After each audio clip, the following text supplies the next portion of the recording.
Good morning, students. Welcome to the Invincibles Institute, Foundation of an Unconquerable Career. My name is Ajay Joshi, Ajay sir, and I am your English teacher. Today we are going to start our basic and the base of tense. So now, today I will teach you to how to understand tense. Many times we try a lot, but we can't understand the base of the tense because we even don't know what is the subject, verb and object. Basically मैं आपको आज ये समझाऊंगा कि tense समझा कैसे जाए।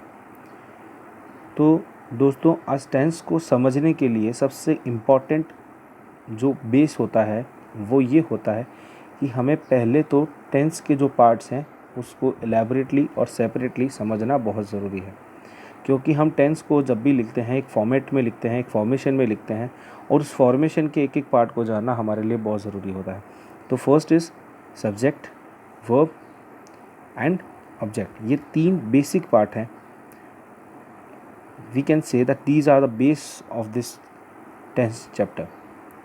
तो let's start our chapter with some basic knowledge. First is who is our subject. तो सब्जेक्ट जिसे हम हिंदी में कर्ता भी कहते हैं, तो होता क्या है कर्ता? What is a subject? अगर मैं सिंपल शब्दों में यानी आसान भाषा में कहूँ तो किसी भी कार्य को जो करने वाला होता है उसे हम सब्जेक्ट कहते हैं। जैसे अगर कहें कि मेरी माता खाना बना रही है, तो काम कौन सा हो रहा है? खाना बनाने का। लेकिन काम कर कौन रहा है? मेरी माता। अगर हम दूसरा एग्जांपल लें कि मोहन गार्डन में खेल रहा है, Mohan is playing in the garden, तो काम कौन सा हो रहा है? खेलने का। लेकिन खेल रहा कौन है? मोहन। तो बेसिकली हमारा सब्जेक्ट दो तरह का होगा, या तो वो नाउन होगा या फिर प्रोनाउन होगा। अगर नाउन होता है तो किसी भी वस्तु, व्यक्ति, स्थान का नाम हो सकता है, जैसे राम, टेबल, राजस्थान, बीकानेर, इंडिया, ये हो गए नाउन। और जब भी, क्योंकि हम बार बार नाउन को रिपीट नहीं करते और नाउन को रिप्रेजेंट और रिप्लेस करने वाला जो वर्ड होता है उसे हम प्रोनाउन कहते हैं। जैसे हमें इसकी परिभाषा अगर हम कहें, जो संज्ञा के स्थान पर आने वाला शब्द होता है उसे हम सर्वनाम यानी इंग्लिश में हम प्रोनाउन कहते हैं। I, we, you, he, she, it, they. तो ये सब्जेक्ट है। सेकंड टॉपिक है हमारा व्हाट इज़ अ वर्ब। क्रिया क्या होती है? तो हम क्रिया पहले ही डिस्कस सिंपली शब्दों में समझ चुके हैं कि काम हो कौन सा रहा है। A work which is done by the subject is called verb.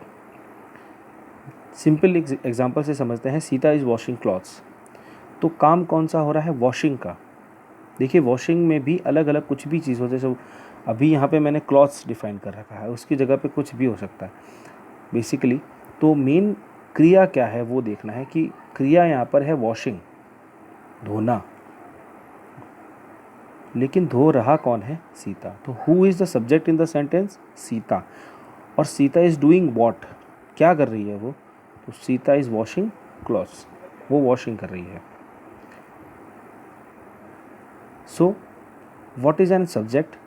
It's a next and तो N a transitive verb.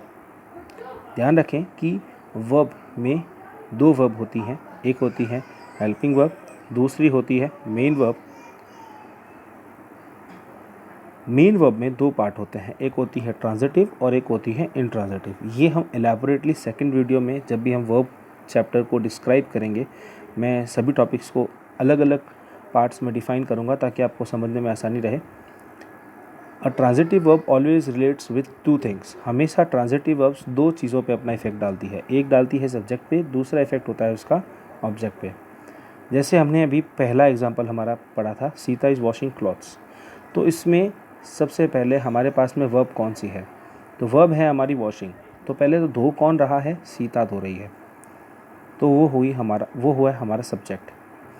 And the next is क्या धोया जा रहा है, धुल क्या रहा है, तो कपड़े धुल रहे हैं, तो कपड़े क्या हुए, हमारे object.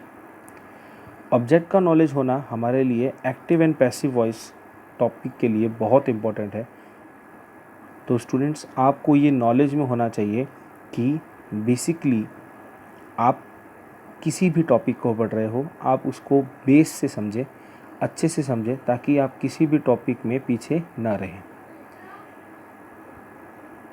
As we all know the subject is Sita and verb is washing. तो हमें अगर पता करना है कि सेंटेंस में वर्ब ऑब्जेक्ट है या नहीं, तो उसके लिए ज़रूरी ये है कि हम सबसे पहले ये समझें कि हमें सिर्फ मेन वर्ब से जाके क्वेश्चन पूछना है व्हाट, और मेन वर्ब ही हमें आंसर देगी कि हमारा ऑब्जेक्ट कौन सा है। जैसे यहाँ दिया हुआ है वॉशिंग, तो मैं सिर्फ इतना सा पूछूंगा वॉशिंग व्हाट, क्या धुल रहा है, तो आंसर क्या आएगा, clothes. So this is our 3 basis of tense chapter. I hope आपको अच्छे से समझ आया होगा। अगर आपको इनमें से किसी भी बात पे डाउट रहता है, यू कैन आस्क मी और comment me in the comment section, I will answer you for sure. और उसके लिए आप मुझे मेल या मेरे नंबर पे मुझसे कांटेक्ट भी कर सकते हैं। So thank you guys, have a nice day.